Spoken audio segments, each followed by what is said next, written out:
In 1917, a small group of revolutionaries seized control of the Russian state, but the system they built would shape global politics for the next 70 years. When historians write about Vladimir Lenin, they reach for the language of revolution, seized palaces, armed workers, the dramatic collapse of the Romanov order. But that framing, however vivid, misses the more important story. Lenin was not simply an agitator swept to power by popular fury. He was, above all, a designer of institutions. Before the barricades, before the armored cars, before the proclamations. Lenin had spent decades thinking with precise, methodical focus on a single question. How does a disciplined minority capture the machinery of a state and then hold it? The answer he constructed would govern 1/6 of the Earth's landmass for nearly 7 decades after his death. It would become the template for revolutionary seizures of power across the 20th century. And it would contain, written into its very foundations, the contradictions that would ultimately consume it. This is not a story about Lenin the man. It is a story about Lenin the architect and the structure he left behind. To understand what Lenin built, we need to understand what already existed and why it was failing. By the early 20th century, the Russian Empire was caught between two incompatible pressures. On one side stood an autocratic monarchy that had resisted meaningful modernization for generations, a political system inherited from serfdom, sustained by the church and protected by a bureaucracy answerable only to the Tsar. On the other side stood rapid industrialization, importing the social conditions of modern capitalism without the political institutions that, in Western Europe, had gradually absorbed them. The result was structural volatility. Russia had the grievances of an industrial society layered on top of the political arrangements of a feudal one. The revolutions of 1905 had exposed this fault line without resolving it. The Duma, the parliamentary body created in their aftermath, was granted just enough power to be a source of frustration, not enough to function as a genuine release valve. The First World War accelerated everything. By 1917, Russia had suffered catastrophic military losses. Supply chains were disintegrating. Bread queues in Petrograd were growing longer by the day. The legitimacy of the Romanov government had not merely weakened, it had dissolved. When strikes broke out in February 1917 and the Tsar ordered troops to suppress them, the troops refused.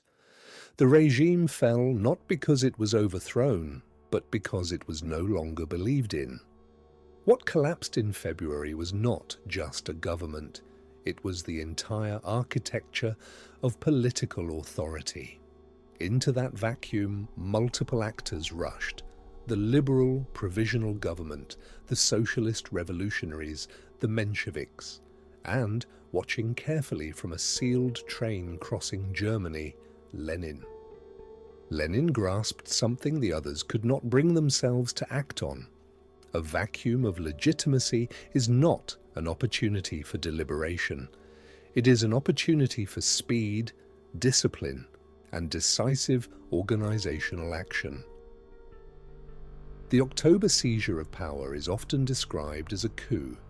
In the narrow technical sense, it was, but that description misses the organizational work that made it possible. Lenin's key intellectual contribution, developed over years of internal party debate, was the concept of the vanguard party. Against prevailing socialist orthodoxy, which imagined change as the organic uprising of the working class, Lenin argued differently. Left to its own devices, the working class would develop only trade union consciousness, an awareness of economic interest, not the disciplined revolutionary program needed to seize state power. What was required was something else entirely, a tightly organized, ideologically coherent party of professional revolutionaries, centralized in command, unified in doctrine, capable of rapid, decisive action. This was not merely a theory, it was a design specification. The Bolshevik Party, as Lenin shaped it, was built to function as a political instrument of a very particular kind. While other socialist factions debated, the Bolsheviks organized. By autumn 1917, they had achieved majority control of the Petrograd and Moscow Soviets, the worker-soldier councils that had become the de facto parallel government in Russia's major cities. That position was decisive. When Lenin moved against the provisional government in October, the Bolsheviks were not acting as an isolated faction. They were acting in the name of institutions that already commanded significant popular authority.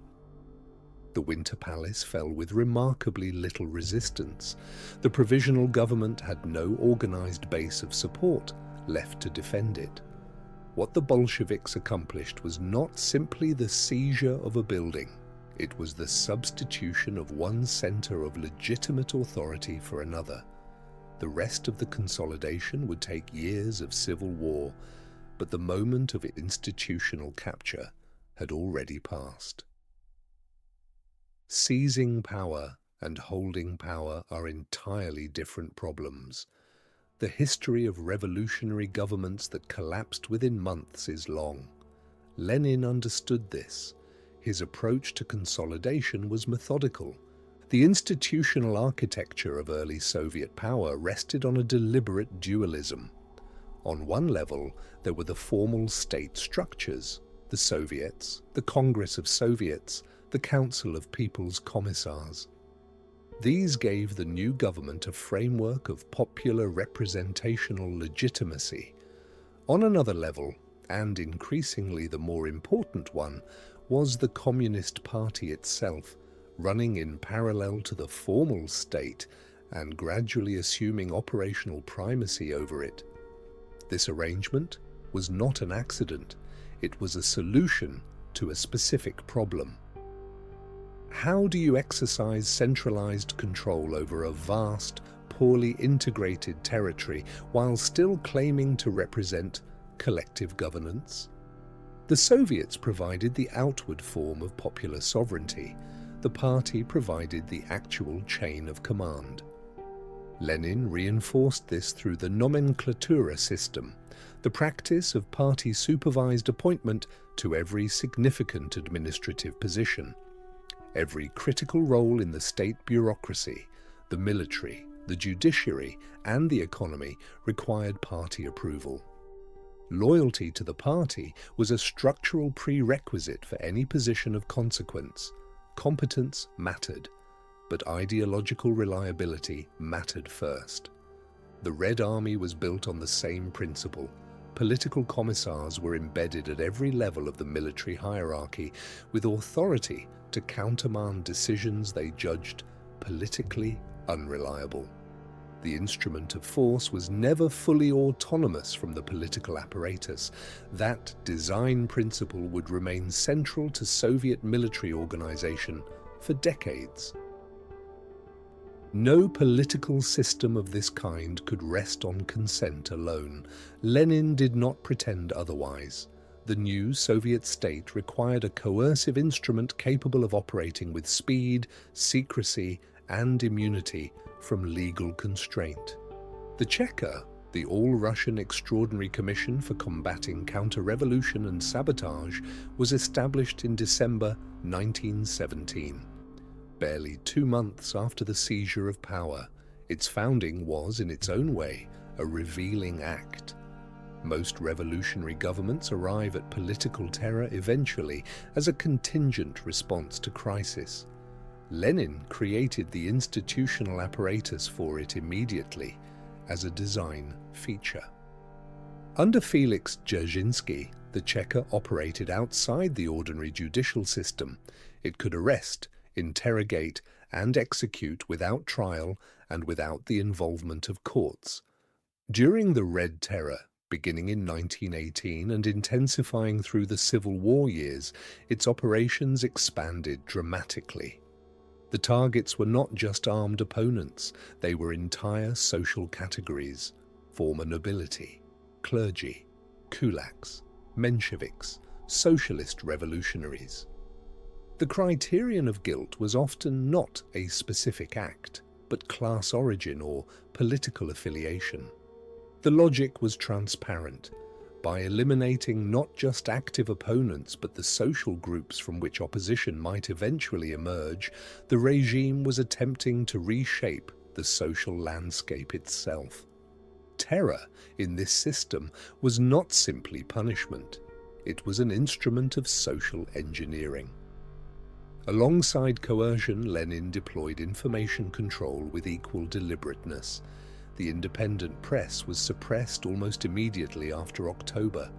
Political parties outside the Bolshevik orbit were progressively banned, restricted, or absorbed. The pretense of multi-party governance, briefly maintained in the early months, was systematically dismantled. By the early 1920s, the Communist Party was the only political organization permitted to exist, and within the party itself, factional dissent had been formally prohibited. For all its coercive architecture, the early Soviet system was not held together by terror alone. That explanation, while morally satisfying, is analytically insufficient. Purely coercive systems are inherently unstable. They require enormous resources to sustain and generate constant internal resistance. The early Soviet state held together for reasons that went deeper than the Cheka. The first was ideological coherence. Marxist-Leninist doctrine provided more than a political program. It provided a comprehensive explanatory framework, a theory of history, a diagnosis of the present, a prescription for the future. For a significant section of the Russian intelligentsia and urban working class, it made sense of the upheaval they were living through. Ideology was genuinely motivating to a core constituency, and that motivated core was disproportionately placed in positions of institutional authority. The second was the elimination of the alternative. The Civil War gave the Bolshevik government something invaluable: a credible enemy. The choice for much of the Russian population was no longer between Lenin's government and some preferred alternative. It was between Lenin's government and the restoration of the old order. For peasants who had received land redistributions, and for urban workers, that binary reliably produced acquiescence, if not enthusiasm. The third was administrative competence in specific critical domains.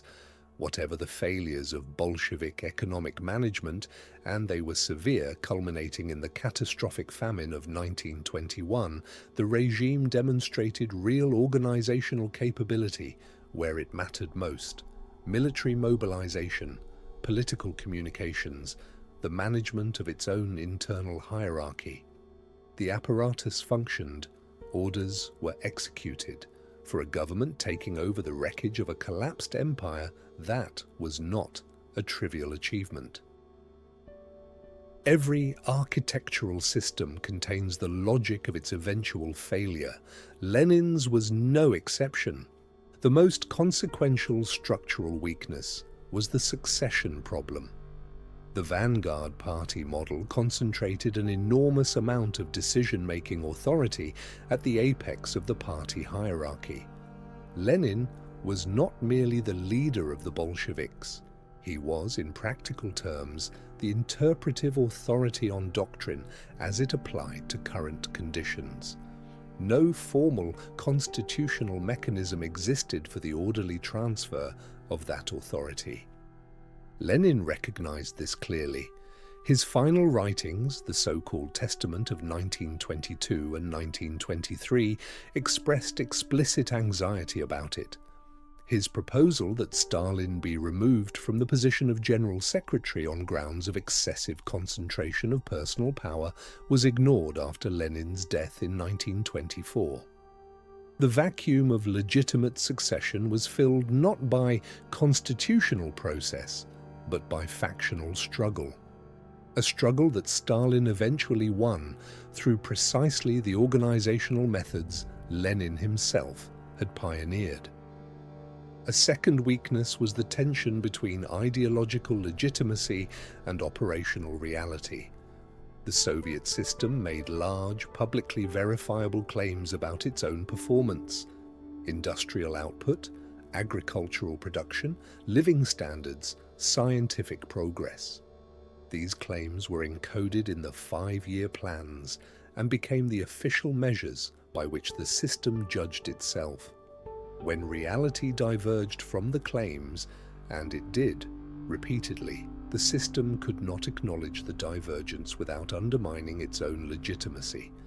The result was the institutionalization of falsification at every level of the bureaucratic hierarchy. Data was not manipulated by individual actors defying the system. It was manipulated because the system's own incentive structure demanded it. The third weakness was the most fundamental: the elimination of feedback mechanisms. Effective governance of any kind requires accurate information about what is actually happening. The suppression of independent journalism, the criminalization of dissent, and the reward of loyalty over honesty created a system that was structurally unable to hear the truth about itself. By the mid-Soviet period, the leadership was making decisions based on a picture of reality that bore increasingly little resemblance to actual conditions on the ground. Lenin is not an anomaly in the history of power. He is an instance of a recurring structural pattern, one visible in the Jacobin phase of the French Revolution, in the consolidation of Communist China under Mao, in revolutionary Cuba under Castro, and in numerous smaller seizures of power across the 20th century. The pattern has consistent features. A period of state collapse creates a vacuum. A disciplined organizational minority with clear hierarchy and ideological coherence moves more decisively than its competitors to fill that vacuum. The seizure of power is followed immediately by the construction of parallel institutional structures, party alongside state, security apparatus alongside judiciary. Coercion and ideology are deployed in combination. Coercion to eliminate organized opposition, ideology to provide legitimacy and motivate the administrative core. And the elimination of political alternatives is presented not as an act of exclusion, but as an act of historical necessity. What Lenin added to this pattern, his specific architectural contribution, was a degree of theoretical self-consciousness about the process that few comparable figures have matched. He was not simply seizing power, he was implementing a theory about how power should be seized and organized. That theory, encoded in the institutions he built, became self-replicating. It shaped the behavior of everyone who operated within it long after Lenin himself was gone. The Soviet system that collapsed in 1991 was in many ways unrecognizable from the early Bolshevik state. Its ideology had calcified into ritual. Its economy had stagnated. Its political class had become, with deep historical irony, precisely the kind of entrenched bureaucratic aristocracy that Lenin had spent his career attacking. But the structural bones were still recognizably his: the party's monopoly on authority, the nomenclatura control of appointments, the suppression of independent information. The structure outlasted the belief in it by decades. When the belief finally collapsed, when the ideology could no longer perform even the ritual function of legitimation, the structure had nothing left to hold it up. It did not fall from external pressure. It dissolved from internal exhaustion. That, too, is a structural lesson. Systems built on the suppression of accurate feedback do not collapse suddenly. They decay slowly, invisibly to themselves, until the gap between their self-description and their actual condition becomes too wide to paper over. At that point, the collapse feels sudden. In retrospect, it was always inevitable. Lenin built for permanence. What he actually constructed was a machine with a hidden timer, one that ran with enormous consequence for hundreds of millions of people, for exactly as long as the contradictions it contained could be managed. Then it ran no more.